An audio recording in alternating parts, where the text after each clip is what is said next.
Mungkin. Tapi kita harus realistis, iya kan? TKDN dipaksakan, ini akhirnya kita kalah kompetitif. Terima kasih Pak Presiden dan jajaran Menteri.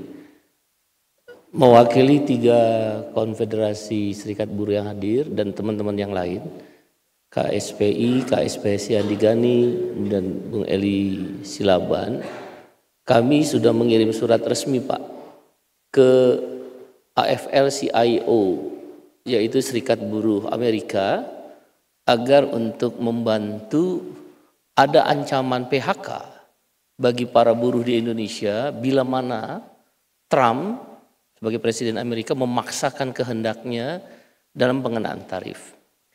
Terkadang jalur seperti ini sedikit efektif karena kami berkeyakinan kehadiran Pak Presiden ke dalam forum demi forum, pertemuan demi pertemuan selalu memberikan optimisme kepada kami, setidak-tidaknya kaum buruh, bahwa tantangan yang kita hadapi seperti Bapak sampaikan berulang-ulang termasuk hari ini harus dihadapi bersama.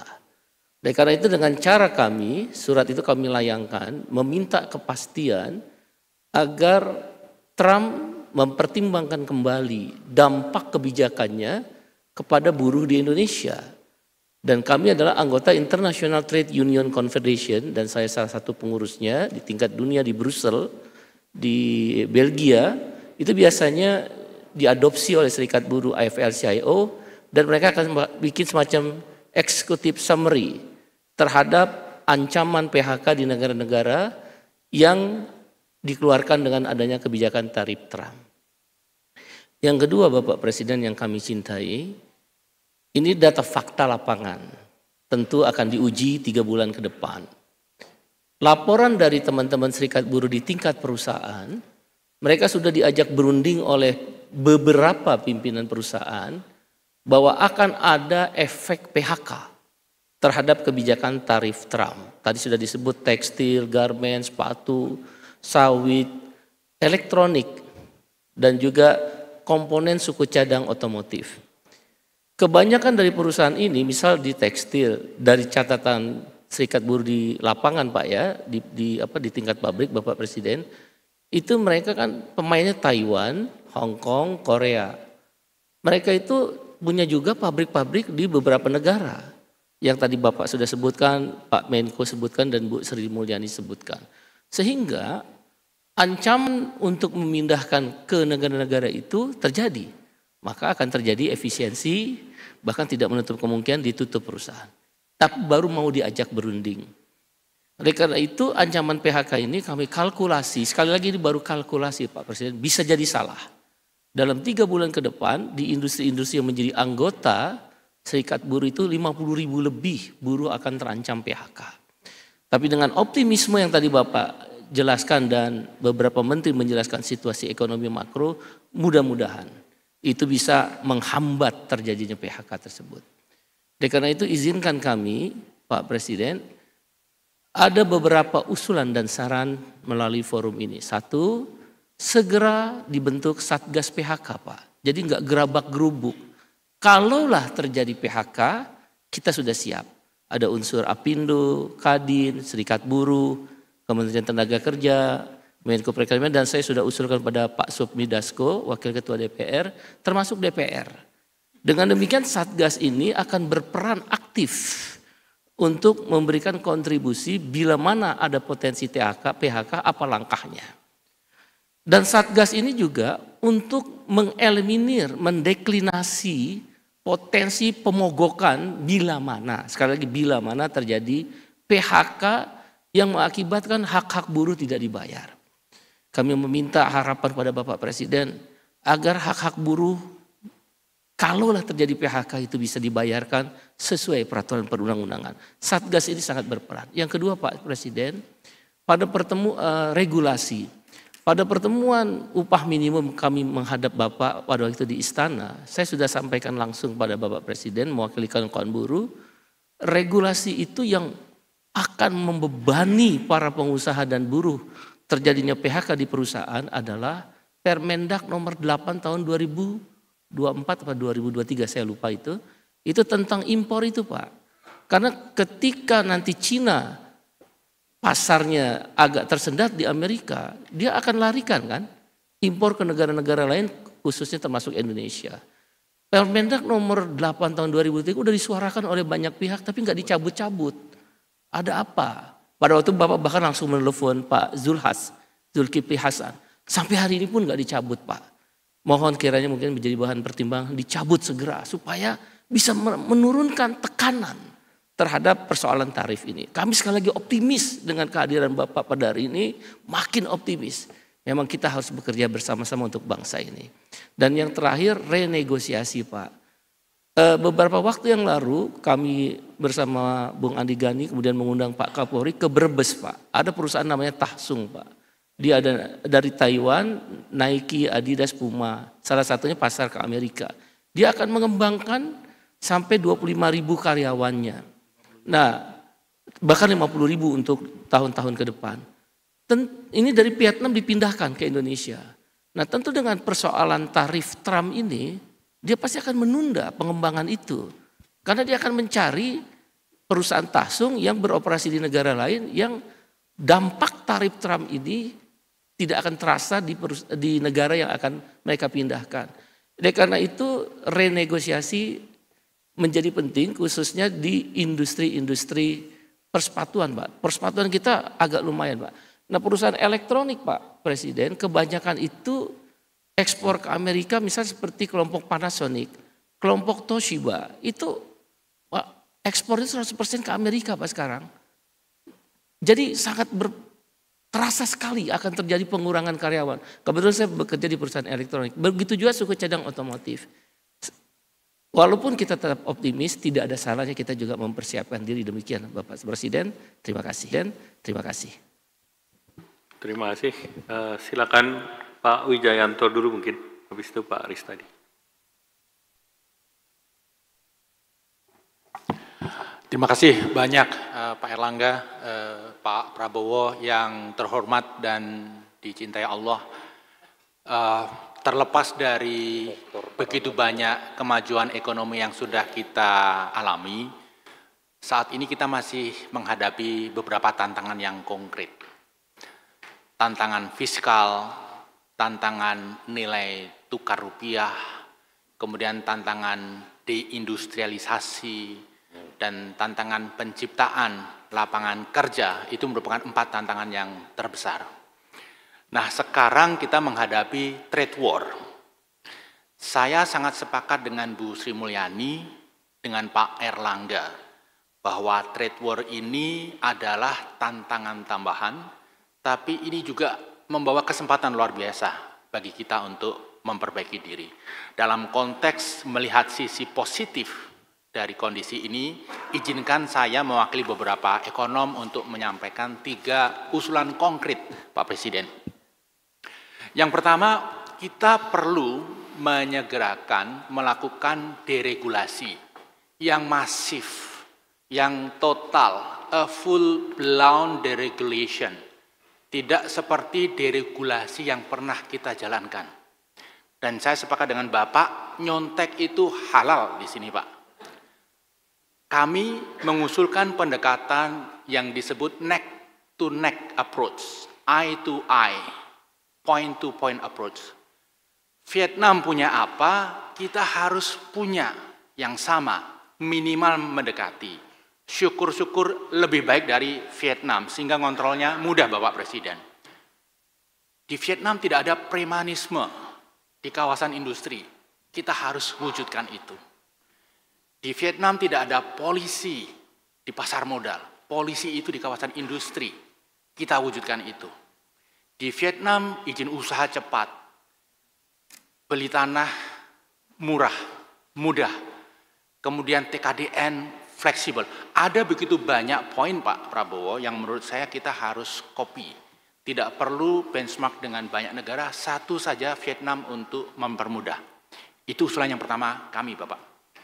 Yang kedua, ada satu low hanging fruit yang menurut pengamatan kami para ekonom itu masih belum disasar dengan serius.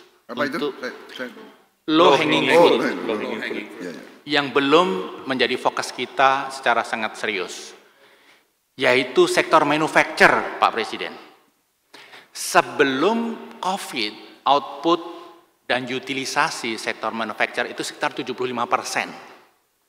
Karena COVID kemudian turun ke 50%, Bapak. Nah, sekarang baru di kisaran 60%. Kalau ini kita dorong saja, tidak perlu investasi luar biasa, kembali ke 7,5%, ini ekonomi outputnya bisa terdongkrak hampir 3%, Bapak. Kalau bisa kita dorong ke 9%, output akan terdongkrak hingga 5%. Ini belum memasukkan multiplier effect. Nah, dalam konteks ini, izin Bapak Presiden, kita akan segera punya Koperasi Merah Putih. Kita sudah punya sejak lama pengusaha merah putih, Pak. Yang kendati kondisi sulit, kondisi berat, tetap stay di Indonesia. Tidak pindah, tidak pergi. Nah, kenapa tidak? Mereka kita kasih karpet merah, kita kasih insentif supaya tidak pergi dengan target output kembali ke 75%. Syukur-syukur bisa 90%. Usulan konkret yang ketiga, Bapak, ini terkait dengan approach terhadap pemerintah Amerika Serikat. Beberapa ekonom itu mencermati betul secara detail speech Presiden Trump dari mulai kampanye hingga akhir-akhir ini. Ada dua karakteristik yang sangat menonjol, Bapak, yang tadi oleh Pak Luhut sudah disinggung. Yang pertama, suka top down. Yang kedua, sangat membenci pendekatan multilateral. Karena kalau rame-rame datang, dia nggak bisa bully, Pak. Jadi inginnya bilateral. Nah, dalam konteks ini, Bapak, kenapa tidak kami mengusulkan, kalau Bapak berkenan, itu Bapak make a phone call dengan Presiden Trump.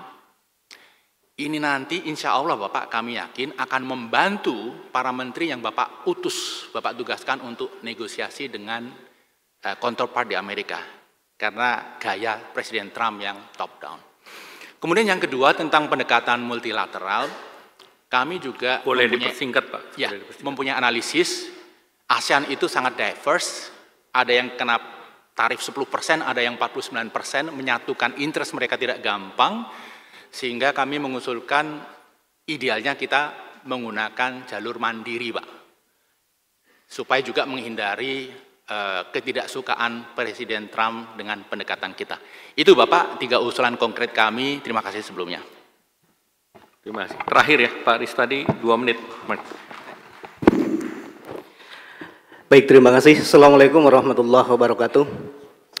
Bapak Presiden, Bapak Ibu sekalian, hadirin yang saya hormati, saya Ristadi dari KSPN. Pertama, bahwa pada akhir 2024 kemarin, Bapak Presiden, ada sejarah baru yang menunjukkan bagaimana ternyata Pak Presiden Prabowo betul-betul mempunyai kepedulian yang lebih terhadap pekerja buruh Indonesia. Setahu saya, baru Pak Presiden Prabowo yang mengumumkan langsung kenaikan upah minimum untuk pekerja buruh Indonesia. Kami apresiasi soal itu. Walaupun memang ada hal yang harus terus diperbaiki dari sistem pengupahan kita agar menuju ke arah upah yang berkeadilan. Kemudian setelah itu ada perhatian lebih lagi terhadap situasi terpuruknya PT Sritek yang merupakan ya salah satu emiten tekstil terbesar di Indonesia. Pemerintah betul-betul concern dan kami berharap pemerintah Bapak Presiden tidak hanya kepada PT Sritek, tapi kepada perusahaan-perusahaan tekstil lainnya yang nasibnya sebetulnya tidak jauh beda, Bapak Presiden. Mudah-mudahan itu terus istiqomah untuk peduli kepada industri dan juga tetap melindungi pekerja buruh Indonesia. Yang kedua, Bapak Presiden, beberapa waktu lalu kami mendapatkan rilis dari pemerintah melalui Kementerian Perindustrian Pak Agus bahwa menyampaikan tidak usah khawatir bahwa penyerapan tenaga kerja melalui investasi yang baru itu jauh lebih tinggi daripada korban PHK.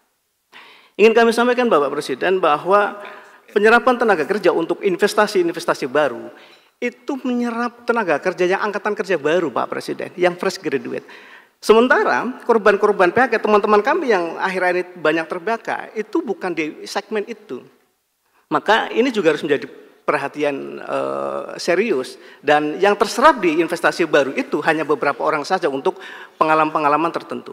Yang ketiga begini Pak Presiden, data PHK yang tersajikan itu berbeda-beda, dan kami yang turun ke lapangan itu banyak mendapatkan pengusaha-pengusaha yang tidak mau melaporkan, tidak mau mengekspos di perusahaannya terjadi PHK karena dengan alasan menjaga trust perbankan termasuk juga bayar. Jadi kami meyakini bahwa data PHK yang tersajikan itu lebih sedikit dari fakta di lapangan yang terjadi. Ini juga pemerintah kami pernah mengusulkan bikinlah sensus khusus PHK Pak Menko. Yang terakhir yang ingin kami sampaikan Bapak, bahwa kalau tadi disampaikan oleh Pak Luhut, pasar di Amerika itu lebih sedikit daripada ceruk yang negara-negara lain, tapi perlu diantisipasi juga. Negara-negara lain yang volume ekspornya besar ke Amerika, kemudian belok ke kita, ke Indonesia, barang luar negeri lebih banyak masuk ke kita, dan mungkinlah harganya jauh lebih murah, maka itu akan menurunkan industri produsen dalam negeri kita. Maka pengusaha pasti tidak ada tindakan lain adalah melakukan PHK Pak. Kami lagi korbannya. Dan begini Bapak Presiden, industri padat karya khususnya tekstil itu kan penyuplai kebutuhan sandang. Sandang itu salah satu kebutuhan dasar kita selain papan dan pangan. Hari ini yang menjadi perhatian serius baru dua Pak. Papan perumahan ada Menteri Perumahan, pangan juga ada di Badan Pangan. Tapi untuk sandang belum ada. Maka oleh karena itu ini usulan konkret. Pertama, bentuk badan atau kementerian khusus untuk menangani tata kelola industri sandang nasional kita. Kami ini teriak soal PHK di sektor padat karya bukannya soal PHK, tapi juga soal kemandirian sandang nasional kita, Pak Presiden. Yang terakhir sekali. Pak. Tadi terakhirnya terakhir Pak ya, terakhir sekali. Ini hanya mengulang saja, perketat pengawasan importasi kita, Pak. Ini sebenarnya sudah tahu semuanya, tapi eksekusinya yang kemudian belum masif. Terima kasih. Assalamualaikum warahmatullahi wabarakatuh. Baik, tadi ya 5 ya. Saya kira terima kasih masukan-masukan itu dari KTNA, dari HKTI. Ya. Saya kira kita terus akan menjaga faktor pangan, karena pangan itu dasar dari semua. Ya. Kalau situasi sangat buruk, asal pangan bagus, kita kuat. Jadi itu masalahnya. Kemudian penyampaian saya kira dari, saya mungkin tidak berurut tapi semua ada di catatan saya. Dari Pak Rektor ya, Pak Wijayanto ya. Terima kasih masukan-masukannya, saya kira sangat baik. Memang deregulasi itu saya bertekad untuk terus memangkas, menghilangkan sistem perizinan yang berbelit-belit, yang terlalu banyak, ya kan? Ini menjadi mission ya, dari mission kita harus laksanakan. Saya kira ini sudah benar sekali. Saya tertarik yang Anda mengatakan apa itu neck to neck atau eye to eye. Saya kira terima kasih masukannya, itu luar biasa. Saya sudah sebelum Bapak bicara saya sudah kasih instruksi ya, TKDN sudahlah ya, niatnya baik ya kan, nasionalisme. Saya kalau saudara mungkin sudah kenal saya lama ya, mungkin ya, dari saya ini mungkin paling nasionalis ya saya, pokoknya kalau istilahnya dulu kalau mungkin jantung saya dibuka yang keluar merah putih mungkin. Tapi kita harus realistis, iya kan? TKDN dipaksakan, ini akhirnya kita kalah kompetitif. Saya sangat setuju. TKDN fleksibel sajalah, mungkin diganti dengan insentif, ya. Tolong ya, para pembantu saya, menteri saya semua ya, udahlah ya, realistis. Tolong dirubah itu, TKDN dibikin yang realistis saja. Ya. Masalah kemampuan dalam negeri, konten dalam negeri itu adalah masalah luas, itu masalah pendidikan, iptek, ya kan, science. Jadi itu masalah, nggak bisa kita dengan cara bikin regulasi, iptek naik, TKDN naik. Saya sangat setuju. Kemudian masalah manufacturing, low hanging fruit, terima kasih. Terima kasih Pak Rektor. Jadi sudah ya. Kemudian masalah buruh. Terima kasih saran-saran Pak Iqbal. Saya kira saran Anda itu sangat baik. Sekarang saya minta ya, Permendag nomor 8 masalahnya apa? Segera lapor ke saya ya. Habis ini. Kalau itu tidak menguntungkan kita secara bangsa, ya sudah cabut aja deh ya. Di sini ada Menseknek ada di sini. Menseknek coba segera ya. Kalau perlu besok sudah saya tanda tangan. Tapi enggak, saya berangkat ke luar negeri nanti begitu saya kembali ya. Saudara-saudara, Masuk bagian deregulasi. Deregulasi ya. Deregulasi ya. Tapi saya terima kasih Pak Said Iqbal, terima kasih inisiatif Anda lobby ke internasional AFL-CIO, terima kasih. Tapi yang lebih saya tertarik usulnya si Pak Said ini ya adalah Satgas PHK. Ini suatu usul yang sangat baik ya, saya terima kasih. Jadi ternyata manfaat kita berjam-jam di sini ada manfaatnya ya. Benar nggak? Ya. Iya kan? Jadi saya percaya kalau gini, waduh ini banyak media ya. Gak enak nih kalau aku terlalu terbuka nanti direkam terus ya. Ini live, Pak. Live ya? Waduh, repot. Tapi udahlah. Udah ya, kita transparan aja ya. Enggak, saya mau mengakui bahwa saya memang waktu jadi siswa, ya saya ini ya nggak terlalu hebat lah sebagai siswa. Ya. Dan sekarang pun saya merasa saya ini tidak terlalu pinter. Tapi kiatnya seorang pemimpin, kuncinya adalah kumpulkan banyak orang pinter. Nah, ya kan? Jadi kalau Anda perhatikan pembantu saya banyak yang botak ini sebabnya. Pinter. Pakai orang pinter, pakai profesor, dengarkan dari manapun. Nah ini saya terima kasih. Jadi berjam-jam kita di sini, bagi saya sangat beruntung. Saya sangat terima kasih. Salah satu idenya Pak Said Iqbal, aku akuilah, benar-benar ini sesuatu yang bagi saya sangat penting. Saya kira bentuk Satgas PHK segera, libatkan pemerintah, libatkan serikat buruh, libatkan dunia akademi, ya, libatkan rektor-rektor, libatkan BPJS dan sebagainya. Satu satgas kita antisipasi.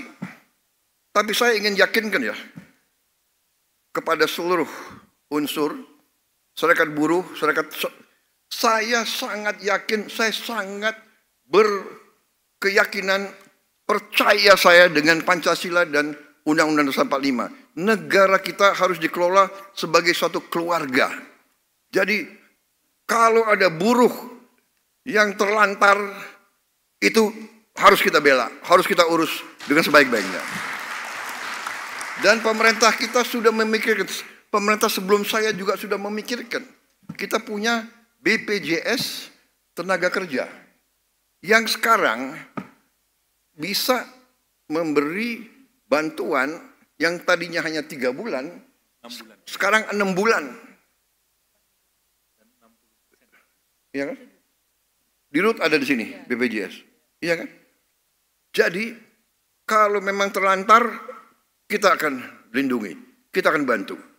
Dan saudara-saudara, tidak boleh terlalu risau. Khawatir perlu. Ya kalau orang tidak khawatir, mungkin orangnya itu nggak normal, ya kan? Benar nggak? Jadi kita waspada perlu. Tapi saya ingatkan kita punya kekuatan, saudara-saudara. Menteri Perikanan ya, dan Kelautan sedang merancang. Kita akan menggunakan potensi kita di bidang kelautan dan juga budidaya ikan, budidaya udang, budidaya lobster dan sebagainya. Itu potensi protein. Kemudian seaweed juga sangat potensial. Dunia butuh protein. Kita punya potensi yang sangat besar. Kita punya pantai salah satu terpanjang di dunia. Kita punya pulau-pulau banyak dan pulau-pulau besar. Kita rencananya segera akan kita mulai tahun ini di pantai utara Jawa, saya ulangi, 20.000 hektar tambak ikan. 1 hektar akan menyerap 2-3 pekerja. 20.000 artinya minimal 40.000 orang bekerja. Itu hanya 20.000 hektar. Rencana kita sampai dengan 40.000 hektar. Kita akan mulai dalam waktu dekat segera. 40.000 hektar. Itu di pantai utara Jawa. Di luar Jawa segera akan dibuka di Waingapu. Di NTT Waingapu 2.000 hektar. Sudah siap semua. Finance semua siap dan sebagainya. Dari mana-mana sudah diupayakan oleh Menteri KKP. Saya kira Menteri Keuangan juga segera akan keluarkan, sudah ya? Oh, terima kasih Menteri Keuangan. Jadi sudah siap ya, Waingapu. Jadi saudara-saudara, kita akan buka lapangan kerja baru. Nanti masalah PHK ini, saya sangat tertarik dengan usul Satgas PHK. Satgas PHK cari posko yang bagus, kita petakan semua, di mana ada peluang lapangan kerja, di mana ada PHK, kita bisa segera link and match dan pemerintah akan bantu. Saudara-saudara. Menteri Pertanian juga merencanakan kita akan melakukan investasi besar-besaran di bidang pertanian yang kita hitung nanti bisa menyerap 8 juta lapangan kerja. Ya, jadi itu yang saya sampaikan. Nah, tapi kalau saudara, ya tolong sampaikan ya Pak Said Iqbal sama Mas Riz tadi ya. Kalau umpamanya ya, kita tidak harapkan, tapi kalau memang benar ada perusahaan yang PHK yang ada di Jawa, ya kita tawarkan yang PHK. Saya bisa salurkan Anda bekerja, tapi mungkin di Kalimantan, atau di Halmahera, atau di Waingapu, atau di Merauke, atau ya dari situ.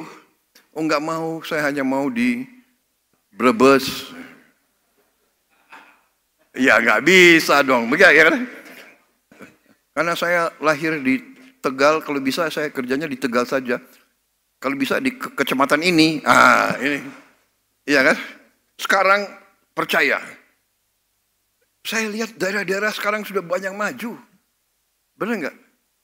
Merauke bagus jalan-jalannya, sekarang sudah ada wifi di mana-mana. Ya. Jadi kita kalau asal demikian ya, kita akan buka lapangan kerja yang cukup besar. Tinggal, tapi benar, kita perlu Satgas terintegrasi semua pihak sehingga informasi cepat gitu loh. Begitu ada PHK di satu tempat, apa langkahnya? Saya terima kasih. Begitu cerita masalah, kita atasi, kita pelajari bagaimana, iya kan? Manajemen yang nggak beres cepat ganti, tapi kita selamatkan. Yang penting bagi saya, karyawan, buruh itu anak bangsa. Harus kita lindungi, harus kita jaga. Ini bagi saya ini bukan apa-apa, ini kehormatan saya. Kehormatan saya. Saya tidak mau jadi pemimpin ya kan di mana tidak mampu membantu dan melindungi orang yang paling lemah. Kalau yang kuat nggak usah dibantulah, ya kan? Orang kuat kayak Pak Luhut ya nggak usah dibantu orang kuat. Beliau dikirim kemana aja tahan banting. Tapi yang jadi saudara-saudara ini, jadi satu hal yang saya dapat hari ini antara lain Satgas PHK. Tolong Menko, ya. Ada Menteri Tenaga Kerja di sini, ya, tolong ya. Dan tadi kenapa saya minta Menteri Sosial juga tampil? Untuk yakinkan saudara, kita ini sudah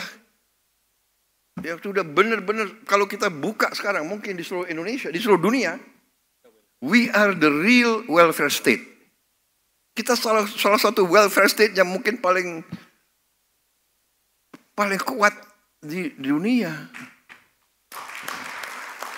Saudara-saudara saya minta tolong kasih tahu saya contoh di mana ibu hamil diantar makanan tiap hari ke rumahnya.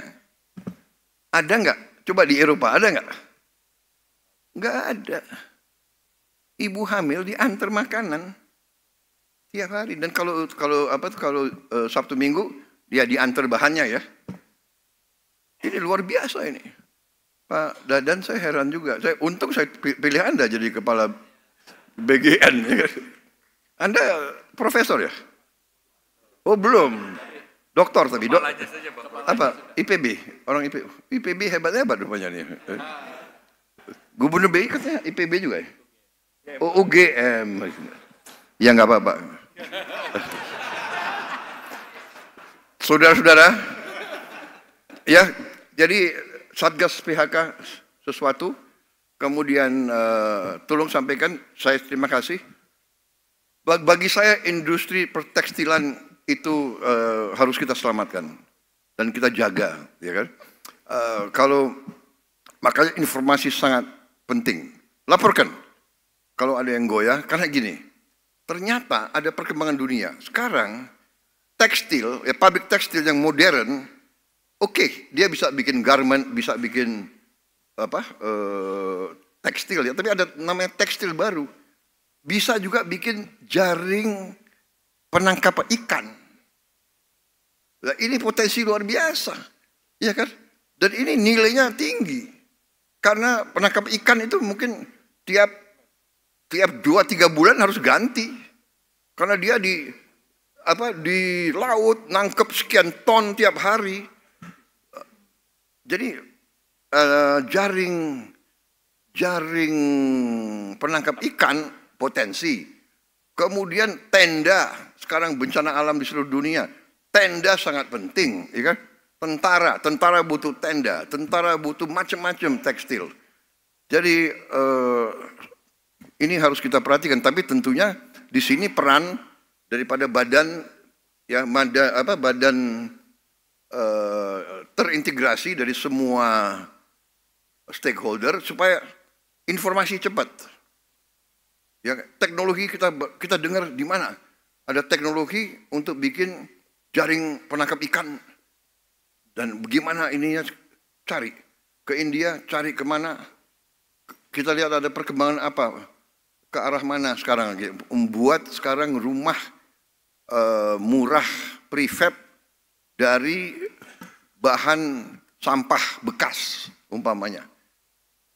Sekarang umpamanya kita sudah tahu kan, bikin baju kapas kita kurang, tapi kita bisa bikin baju dari rami ya, dari kayu, rayon, dari pohon dan sebagainya.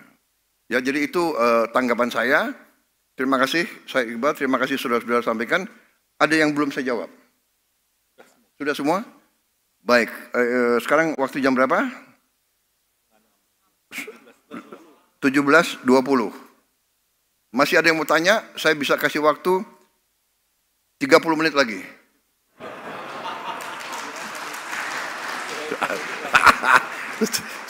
Saya mau nguji ketabahan saudara. Padahal saya ini mantan guru juga. Saya tahu kalau udah audiens resah, ya kan, bisa lihat dari mukanya. Kalau ada yang angkat tangan, temannya sebelah, apalagi kau nanya lagi.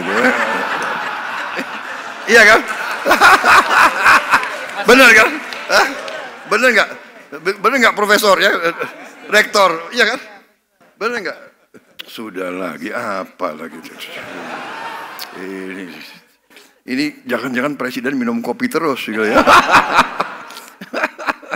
Tapi saya kira begitu ya, saudara-saudara. terima kasih, saya sangat gembira. Ya. Ya, jangan keliru, kita mungkin akan menghadapi masa yang sulit. Tapi kita pernah mengalami masa yang lebih sulit lagi. COVID itu menakutkan. Kita keluar rumah aja takut, ya kan? Nggak berani ketemu orang, tapi kita mampu mengatasi.